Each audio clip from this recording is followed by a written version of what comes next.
Welcome to Freedom Echo. My name is Wade Baldwin, and I am your host of this show. I listen to other people's podcasts and would love to get to know them a little bit better and find out, hey, why did you start this podcast? And sometimes you don't necessarily get that from just listening to an episode. So I wanted to create an introduction a little bit. I'm just a regular guy. I'm a addiction survivor. Freedom Echo is basically my motto. I want to help people. There are a lot of people, too many people suffering in the world, not only from addiction, but mental health issues, the stigma that's related to that. And man, had I had the opportunity to listen to, someone like myself or other people that I associate with in recovery, 20 years before I hit my bottom, who knows? Because it's so amazing. I do follow a program, if you will.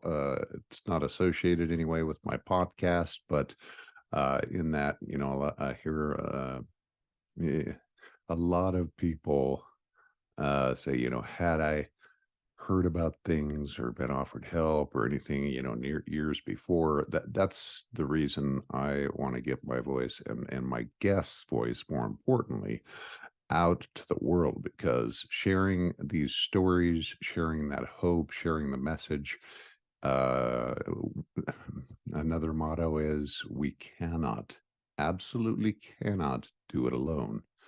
We start as an infant requiring absolutely massive amounts of help.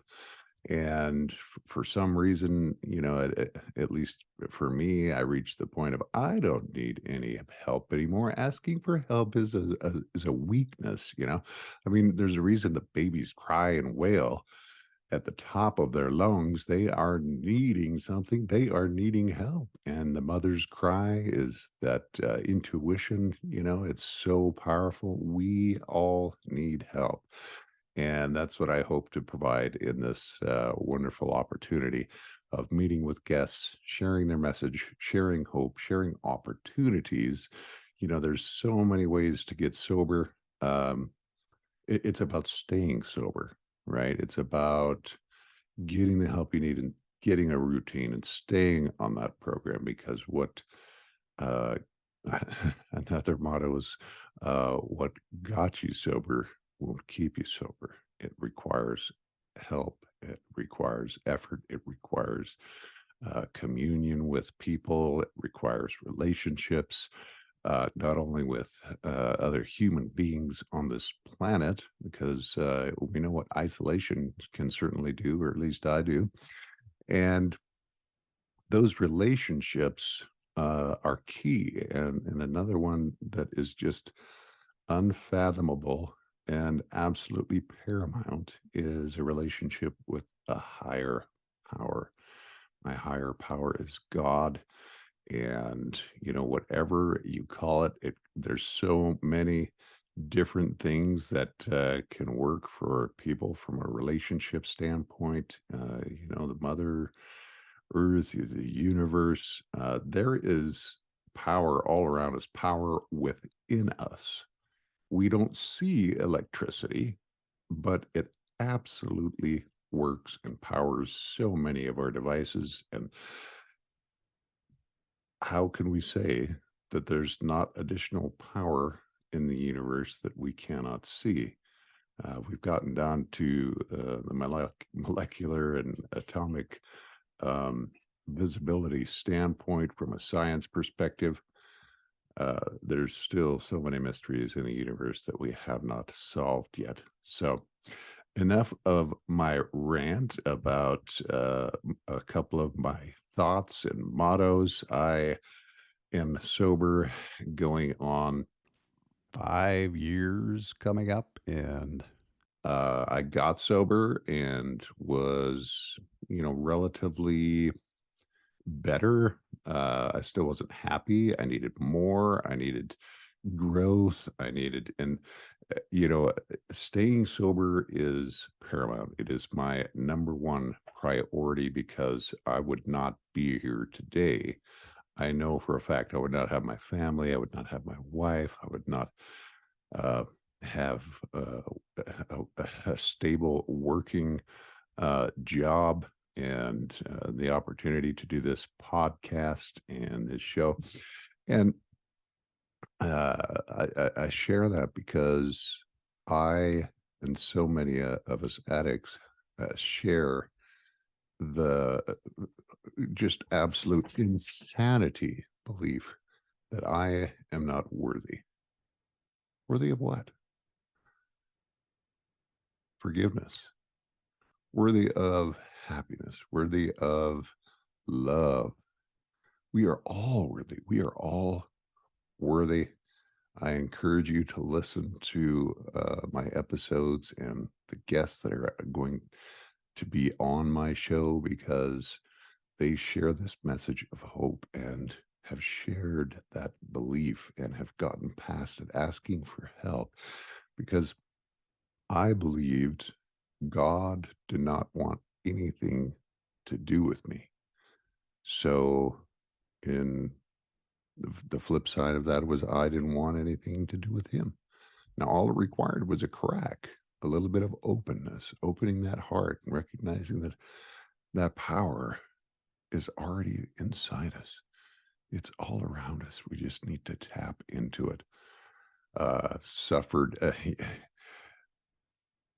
I was an addict and alcoholic basically more than half of my life. I knew as like right off the bat, my drinking behavior, my habits were not from a social aspect of, hey, let's chill and sip sip on a beer. I would see other people's glasses, they would leave the table or bar or whatever half full. I'm like, what is wrong with you? There's still alcohol in that. Oh my goodness. Just insanity. And it took me like 20 years to hit my bottom and recognize I needed help. I thought I could control it. I thought I could, moderate. I thought, well, I'll quit for a little while. And then, after I've quit for a little while, here, I can do the social drinking. No, no, I recognized far too late, but at least I recognize. So I'm here today. I'm grateful for my opportunities. I'm grateful for my sobriety. I'm grateful for my relationships. And I want to lend a hand, lend messages, create a platform for freedom. Freedom. It is there. Freedom from addiction, freedom from trauma, and the physical side effects that can come from that because we store all that negativity inside us. We need to figure out a way to get it out. Sometimes just stopping a substance is not enough. We still have inside us that trauma and potentially the empty hole that we were trying to fill. And that's what Freedom Echo is all about. And a little bit more about my story. I am an addict as well. Tried everything under the sun pretty much, other than a couple things. And um, I replaced my drinking with food for some time. I was 365 pounds. Had much rounder face. I was very large. I couldn't move very well, and my activity level was so low. I already had a kid and a wonderful boy and wonderful wife, and we had another baby on the way. And oh man, I can't keep up with the family right now. What the heck am I going to do?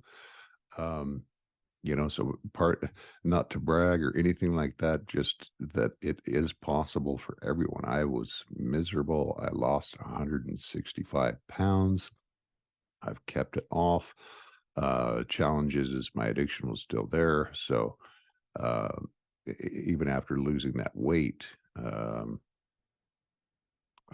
picked up alcohol again. Thought that that was the answer to all my emotional management. I was not trained or taught any other ways of handling emotions. I thought that expressing them was not something to do, especially as a man. The only thing that was acceptable was anger. Found out that's not the case. Um, not blaming anyone. It's just that's the beliefs that my experiences created within me. And I've lost some loved ones. Uh, I lost a cousin recently to suicide. If the messages in this stream, this podcast, are able to help anyone in that situation before they make that ultimate last decision, everybody is worthy of saving, worthy of love. And, sometimes we don't recognize the signs. Sometimes we hide those emotions. We hide from people. We don't want anyone to know what's going on inside us. So sometimes it's just about, hearing the right message at the right time. And hopefully this can be the opportunity and platform for those messages. And I just love humanity. I love people.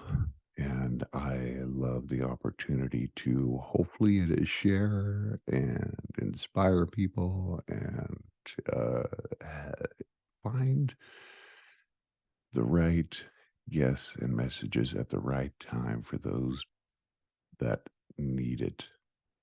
I needed and still need tons of help on this journey called life.